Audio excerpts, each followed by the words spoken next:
estamos dando sequência na Semana da Família, que a Casa de Jesus está, desde o início da semana, trabalhando os temas importantes dentro da área da família, dentro da coordenação de família. Então, isso envolve, desde a criança, o adolescente, os pais, os jovens.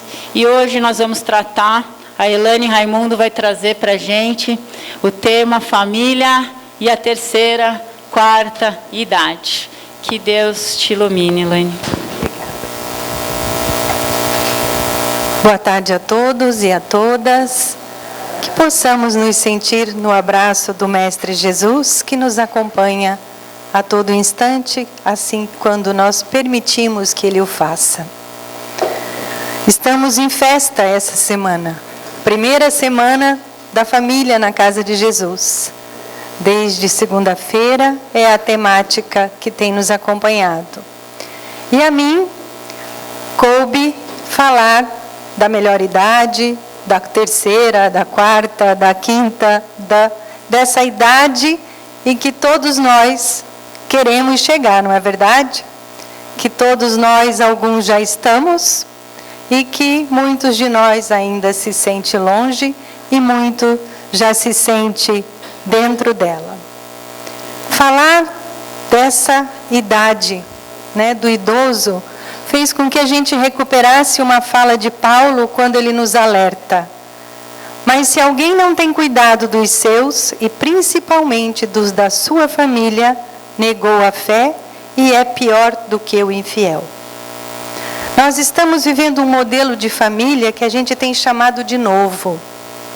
Mas a família, desde muito tempo, ela vem se recompondo a cada geração. Ela tem um novo perfil. Nós já tivemos as famílias que moravam todos juntos na época do antigo Israel. Lá em Israel morava-se mãe, pais, avós, tios, sobrinhos, primos, por uma questão de sobrevivência e de defesa. Com o passar dos anos, foi se adquirindo outros formatos dentro dos lares. E hoje nós estamos novamente revendo famílias onde a gente tem pai e mãe e filhos, mãe e filhos, pais e filhos, pai, mãe, avós, bisavós no mesmo teto. Então a composição familiar está de cara nova para nós que estamos vivendo esse momento. Como ela será daqui a 20 anos, não sabemos. Há 30, 40, menos ainda. Mas o que sabemos e temos certeza, a partir de todos os estudos religiosos, científicos, antropológicos, sociológicos, é que ela permanecerá. Pai e mãe e filhos continuarão existindo sobre a nossa terra. Essa fala, ela se encontra no Evangelho. Na família está o grande laboratório caracterizado pela vivência cotidiana, com irmãos nossos, das mais diversas características e várias posições de parentescos. Pais, filhos, irmãos, tios e avós. E é nesse precioso laboratório que temos o ensejo de vivenciar as experiências valiosas para o exercício verdadeiro do amor fraternal. Pregado por Jesus em consonância com a lei maior, que é justamente a lei de amor. Quando alguém se pergunta o que viemos fazer nessa terra, qual é a resposta? Aprender. Aprender o quê? Aprender a amar, aprender a conviver com quem veio antes e com quem vem depois de nós. Esse é o nosso grande exercício. Sim, estamos vivendo mais. E como é que estamos lidando com o envelhecimento nosso, dos nossos pais, dos nossos avós, dos nossos bisavós? Porque muitos de nós estão aí já com os seus bisavós vivos. Eu sou bisa. Eu tenho uma netinha de 1 ano e 3 meses. E só tenho 60 anos. E vou dizer por que tenho só 60 anos? Porque, segundo um estudo, a minha geração muitos de nós vamos viver 30 anos a mais que a média dos nossos avós. Então, os 99 me aguardam. Então, eu vou ver muito mais que uma bisa. Honrai vosso pai e vossa mãe, a fim de viverdes longo tempo na terra que o vosso Deus vos dará. Honrá-los é respeitá-lo. Onde é que nós vamos encontrar esse mandamento? Lá na tábua dos 10 mandamentos, nas 10 leis recebidas por Moisés para regular aquele tempo. É o 4º mandamento. E ele está lá onde a gente pode dizer que tem mandamentos maiores, aonde diz não matarás.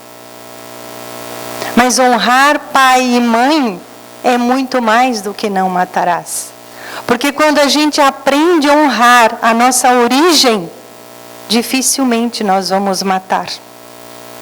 Então esse respeito, se colocar nesse lugar de assistir esses que estão ficando velhos, cuidar deles como cuidaram de nós ou não cuidaram, é só um exercício de caridade. Porque entre aprender e amar está o exercício da caridade. E o Evangelho vem nos socorrer com esta afirmação: estamos todos ligados por laços de reparação. No mínimo, reparação. E se nós soubéssemos o que nos aproxima nas relações atuais para o progresso mútuo, seríamos muito, muito, muito mais gratos ainda à sabedoria da bondade do Criador, que nos permite reviver para chegar até Ele. Porque é nesse convívio do recinto do lar que, se a gente conseguir exercitar amor lá em casa, fora de casa vai ser fácil. E vamos compreender que viver 30 anos a mais que os nossos avós é a oportunidade de exercitar cada vez mais isso. Faça as suas contas. Se você sabe quanto a média de idade dos seus avós, que idade você vai ainda chegar? Você está pronto para isso? Quem faz essa afirmação é o gerontólogo Alexandre Kalash, que aos 40 e poucos anos ele resolveu redirecionar os estudos dele da medicina e pesquisar no mundo a melhor idade, o ser idoso. Nós estamos sendo convidados nesse processo de atividade entre gerações, de aprender com o mais novo, do mais novo aprender com o mais velho, dar e receber. Conhecimento, ensinamento, teoria, prática, exemplos. E se a gente aproveitar essas oportunidades que estão presentes ao nosso lado, nós seremos bem-sucedidos. Porque ser bem-sucedido é fazer algo. O resultado, a gente vai reformando e vai deixando melhor a cada vez que faz.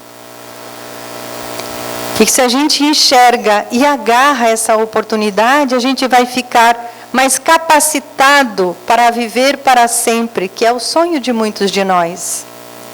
Mas o sonho maior qual é? É de viver bem, hoje e os próximos anos. Alberto Almeida, ao ser perguntado numa entrevista na FEB, como é que faz para morrer bem? Ele respira profundo, suave, dá um sorriso e diz: é muito simples, basta viver bem. Quem vive bem, morre bem. Porque a morte é só uma porta que se abre para o outro lado, para que a vida continue, porque somos seres imortais. Mas nessa busca, no Brasil, em 2003, nós tivemos a aprovação do Estatuto do Idoso, em 1º de outubro de 2003. E esse estatuto trata do quê? Dos direitos do idoso. E além dos direitos, ele também prevê punições a quem violar esses direitos. E um dos caminhos de aprender a viver é conhecer os nossos direitos. Porque quem não sabe que direito tem, mal sabe fazer o seu dever. Então, uma dessas leis vem dizer que os filhos maiores de 18 anos são responsáveis pelo bem-estar e saúde dos seus pais idosos. E por essa lei é considerado idoso quem tem 60 anos ou mais. Quantos de nós aqui tem de 60 a mais anos? Por favor, levante a mão. Não fique com vergonha. Olha só. Eu diria que metade de nós já estamos no auge desta data. O artigo 2 vem falar que o idoso goza de todos os direitos fundamentais inerentes à pessoa humana, assegurando por lei e, se preciso for, por outros meios, todas as oportunidades e facilidades para a preservação da saúde física e mental, do aperfeiçoamento moral, intelectual, espiritual e social, em condições de liberdade e dignidade. Veja quanto avanço. O artigo 3 vai falar que é obrigação da família, da comunidade, da sociedade e do poder público assegurar ao idoso com absoluta prioridade a efetivação do direito à vida, à saúde, à alimentação, educação, cultura, esporte, lazer, trabalho, cidadania, liberdade, dignidade, respeito e a convivência familiar e comunitária. É lindo. Muitos de vocês devem estar pensando, onde é que tem isso? Já está na lei, já é um grande progresso. E vamos em frente no Estatuto. Ele lista os direitos fundamentais do idoso, que também estão previstos na Constituição. De novo, direito à vida, direito à liberdade, respeito e dignidade, direito de receber alimento e, se não tiver condições financeiras para se sustentar, direito a cuidados da saúde, à educação, cultura, esporte e lazer, profissionalização e ao trabalho, a previdência social, a assistência social, a habitação e ao transporte. E ainda determina as medidas de proteção de acordo com as necessidades. A primeira delas é o encaminhamento do idoso aos cuidados de familiares ou de um curador. Estes devem assinar um termo de responsabilidade pelos cuidados que oferecerão. Oferecimento de serviço de apoio, acompanhamento e orientação ao idoso. Solicitação de tratamento de saúde. Inclusão do idoso num programa de tratamento para usuários de droga. Entre parênteses, o tratamento pode ser destinado ao idoso ou a uma pessoa que lhe perturba a razão pelo uso de drogas. Alojamento em um abrigo ou entidade destinada aos cuidados dos idosos. E por fim, vamos falar das políticas de atendimento. Eu selecionei 2 apenas. Entre outras, vai encontrar localizar parentes ou responsáveis por este idoso. E ações destinadas a conscientizar a sociedade sobre a necessidade do cuidado com este idoso. Um trabalho como esse que nós estamos fazendo hoje é isso, é esclarecimento, é conhecimento, para que a gente possa oportunizar a quem chegou nessa idade a exercitar sabedoria, a exercitar o empoderamento do seu papel, de quem já viveu muito tempo e já pode, sim, ensinar através do que fez ou do que ainda vai fazer. Se dedicar aos anseios do espírito. Quando numa quinta tarde uma casa espírita se encontra lotada como estamos aqui, estamos dedicando a quê? Ao nosso aperfeiçoamento moral, ao nosso estado de aprender mais, de conviver, de exaltar-se, enquanto um espírito que precisa, sim, de conhecimento para seguir o seu processo evolutivo. E parece que isso não faz parte da nossa realidade. Mas no dia 15 de junho é o dia que se comemora o Dia Mundial do Combate à Violência contra o Idoso. Que tipo de violência? Os nossos idosos sofrem violências físicas, psicológicas, emocionais, sexuais, financeira, ou simplesmente por refletir atos de negligência intencional ou por omissão. Ele não precisa, deixa ele quieto lá no canto dele. Antes da gente chegar a essa conclusão, nós precisamos perguntar: você precisa de alguma coisa? E no dia 1º de outubro se comemora o Dia do Idoso, né? É o dia que nós elencamos para fazer a diferença, para cuidar e se fazer cuidar. E entender-se que cuidar do idoso nada mais é do que dar atenção a ele, olhar nos olhos dele, enxergar as suas necessidades, se é que existem, e trocar carinho e afeto. Porque esta é a maior sede humana. Vamos encontrar no Evangelho que o corpo gera o corpo, porém o espírito não é gerado pelo espírito. Porque já existia antes da gestação do corpo. Não foram os pais que geraram o espírito do seu filho.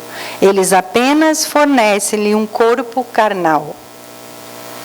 A doutrina espírita, quando nos ensina que nossa história é longa, que já percorremos muitos caminhos, e que nesse momento nos encontramos na família da qual necessitamos. Na família onde precisamos estar, que em algum momento antes da encarnação nos reunimos e todos dissemos sim para a nova experiência, para a nova vida, para essa encarnação onde sim todos nós temos desafios a vencer. Não é um planeta de passeio, é um planeta de provas e expiações.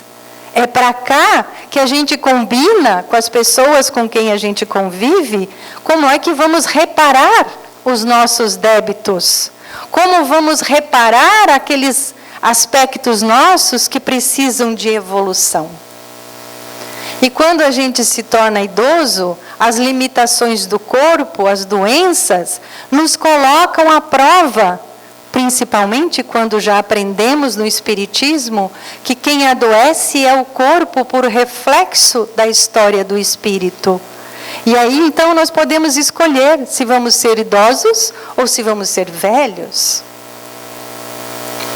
Se vamos nos queixar, porque nós levamos 12 anos para nascer, né? A gente leva desde a gestação até 12, 13, 14 anos, alguns de nós, para se estabelecer aqui na Terra e a nossa memória poder voltar. E aí a gente se assume dentro de tudo aquilo que a gente já conquistou. Mas como é que a gente faz isso nesses 12 anos? É cercado de carinho, de firmeza, de empenho dos pais ou de quem nos cuida, para que a gente possa se fortalecer e se manifestar enquanto um ser inteiro, um espírito que resgata a sua história a partir da adolescência e vai lapidar tudo aquilo que aprendeu na infância para se tornar um adulto funcional, feliz, produtivo. E quando a gente vai para ser idoso, claro que a gente precisa de um tempo para desencarnar. Então essa também é uma fase em que nós somos convidados a olhar para isso. Como você está se preparando para o seu desencarne? Porque vamos morrer. Somos imortais de espírito, mas esse corpo vai chegar um momento em que deu o tempo dele. E essa condição orgânica é efeito de uma história e não a causa. Esse corpo, ele não determina, ele apenas exprime uma história. E a Organização Mundial da Saúde, há muito pouco tempo, incluiu na definição de saúde que saúde é bem-estar psicossocial e espiritual, independente das enfermidades. Então, como é que você está funcionando como idoso? Ativo, participativo na sociedade onde você está envolvido? Ou você está se tornando amargo, reclamão, reclamona? Aquelas pessoas que vão se tornando difíceis de viver com elas. Porque isso é uma escolha. Mesmo que você tenha uma doença, o estado de espírito pode ser alimentado para estar elevado. Quantas pessoas a gente conhece que passam uma vida com uma doença diagnosticada na infância ou na adolescência e vão morrer com 80, 90 anos de outra coisa? Vão trabalhar, vão se cuidar. Tem um exemplo clássico que diz que uma pessoa pode receber um diagnóstico, sei lá, de uma hérnia de disco aos 40 anos. Recebe o diagnóstico e se aposenta, porque ele não pode mais fazer esforço nenhum. Então ele para, inclusive, de trabalhar. E vai se tornar alguém que vai incomodar muita gente por muito tempo. Uma outra pessoa recebe o mesmo diagnóstico e descobre que se ela fizer atividade física regularmente, ela vai poder melhorar a qualidade física desse corpo e, consequentemente, o seu estado de espírito, ao olhar a vida, passa a ser outro. E pode galgar 80, 90, 100 anos e morrer de outra coisa, mas com um problema de hérnia de disco. É a nossa postura diante do que acontece que define quem somos nós. Porque vocês já devem ter me escutado dizer que todo mundo que toma chuva fica gripado? Não. Né? Uns ficam, outros não. Então não é a chuva que dá gripe. É o que eu tenho em mim que se manifesta quando eu tomo chuva.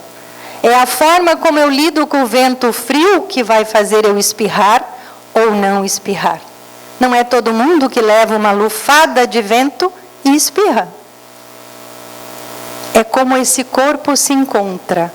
E como esse corpo se encontra é responsabilidade de cada um de nós. Mas também a gente vai encontrar pesquisas que dizem que dentro da cadeia dos idosos, 65% sofre com hipertensão, pressão arterial alta. 20% sujeito à depressão. E 95% dessa população toma algum tipo de medicamento. Somos a maioria. Essa é a boa notícia. Se estamos juntos dentro de um quadro, podemos fazer esse quadro um quadro de luz, de aprendizado, porque é para isso que estamos aqui, para aprender. Leon Denis vem com essa máxima: o envelhecimento é o prefácio da morte. Significa começar o processo de espiritualização e desmaterialização. Começamos a morrer. Apesar de que começamos a morrer quando nascemos. E o Espiritismo nos ensina a viver cada fase, com a nobreza de cada fase da vida. E Amélia Rodrigues nos encanta quando diz: a criança aprende, para que o jovem possa aprender, de modo que o adulto possa compreender, evitando que o velho só repreenda. Então, na perspectiva espírita, o idoso deveria ser reverenciado. E Chico nos alerta: o importante não é acumular muitos anos de vida, mas adquirir sabedoria em todos os momentos que os anos nos oferecem. Os que sabem envelhecer adquirem uma sabedoria que tem como fonte não o tempo medido em anos, mas a intensidade da vivência medida em sentimentos. Quanto amor você coleciona nesse momento de vida? Como está sua poupança de amorosidade? Está cheia? Está vibrando e se multiplicando a todo instante? Se não estiver, comece já. Porque a vida é todo momento. E a vida é eterna. No Livro dos Espíritos, a gente vai encontrar a fala de que tem o homem direito de repousar na velhice, e é afirmativo. O forte deve trabalhar para o fraco. Na falta da família, a sociedade deve tomar-lhe o lugar, é a lei da caridade. Um resumo do Estatuto do Idoso, não é? Então esse momento é um momento de família, onde nós devemos e precisamos ensinar as nossas crianças, os nossos jovens, a lidar com esses mais velhos. Com essas pessoas que já trilharam esse caminho, que o jovem ainda vai desbravar. E quanto a gente pode aprender com eles? Aprender com a sua experiência, com a sua história, com as suas conquistas. E também com os seus equívocos. Porque quando a gente erra, nada mais foi do que resultado de algo que a gente fez. E corrigir um erro é nobre. Só que só podemos corrigir depois de feito. Enquanto tiver só na mente, é só uma ideia. Mas ao fazer e ver que cometeu um equívoco, nós podemos reformar, remanejar. Então, cuidar e conviver com o idoso é uma manifestação da bondade divina, que nos convida à prática do amor ao próximo. E é esse exemplo que vai ensinar esse depois que vem depois de nós. Nossos filhos, nossos netos e nossos bisnetos. E vejam o quanto é importante prestar atenção nesse assunto. No ano de 2025, faça a conta e veja quanto tempo falta para chegar a 2025. Chegaremos a 34 milhões. E esse número vai nos colocar no 6º lugar do mundo em pessoa idosa. Então é fundamental correr para se preparar. Quem já está e quem está chegando e os que virão e chegarão nesta grande idade. E a família tem um papel muito importante, porque é lá que nós vamos aprender a lidar com eles. Em 2031, faça as contas, 2019 para 31 são 12. As crianças e adolescentes vai ser número menor que o número de idosos. Daqui 12 anos, gente, 12 anos não é nada em tempo de vida. As mulheres são maioria expressiva nesse número. Daqui eu estou vendo. Né? E de cada 4 habitantes do nosso país terá mais que 65 anos. Dá para imaginar isso? Nós ainda estamos cultuando juventude eterna. Nós precisamos mudar o nosso paradigma e olhar que eternidade é o que nos aguarda, é o que somos. E que precisamos cuidar, sim, nos modernizarmos. Olha que charme, o velhinho lá em cima, a idosa aqui embaixo jogando videogame. Nós precisamos romper essas coisas que dizem, eu não posso, não é para mim, não vou conseguir. Sim, o espírito é que aprende. E quando você toma a atitude de fazer, você consegue. Eu consigo, você consegue e todos nós podemos conseguir. E aí os filhos é que vão cooperar com esses pais. Porque hoje a gente aprende com o mais novo. Quem é de nós que nunca precisou de um mais novo para ir regular a TV lá em casa? E o computador, então? Quando ele simplesmente para, porque ele parou, o que você faz? Eu não faço nada, eu ligo para o meu filho ou para o meu neto. Né? Porque eu já desisti de aprender esse detalhe, porque eu tenho quem pode fazer. E nós temos que ter pessoas que vão poder nos socorrer. Porque nós precisamos lembrar, como diz Ney Lobo no livro Espiritismo e Educação, que os papéis vão sendo invertidos no suceder das exigências, para permitir o intercâmbio salutar de experiências, vivências e de conhecimento, de infusão recíproca de valores em ampla necessária complementariedade. Nós nos complementamos, nós precisamos do outro. E é necessário essa compreensão. O jovem de hoje, pela determinação biológica do planeta, será o velho de amanhã. E o ancião de agora, pela lei sublime da reencarnação, será o moço do futuro. Nós precisamos viver como se acreditássemos nisso. Porque nós estamos vivos o tempo inteiro. Numa crise ou numa cena de amor. A vida está aqui, agora, comigo, com você. E o que a gente está disposto a fazer para encarar?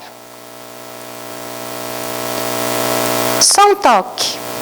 Deus não faz as provas acima daqueles que a pedem. Fomos nós que pedimos a vida que temos. Não permite senão aquelas que podem ser cumpridas. Porque quando a gente combinou que ia fazer A, B, C ou D, a gente já estava preparado.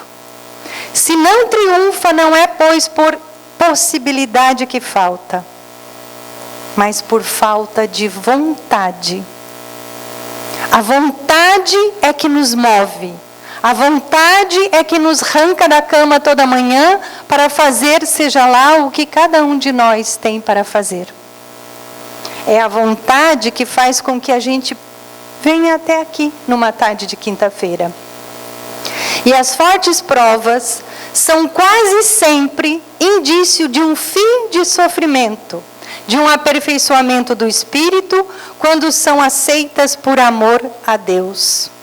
É um exercício do amor supremo, nos alerta Santo Agostinho no Evangelho segundo o Espiritismo. Seja lá qual for o tamanho da dor que você estiver vivendo, tenha certeza, ela está terminando e você está cumprindo mais uma etapa da sua vida.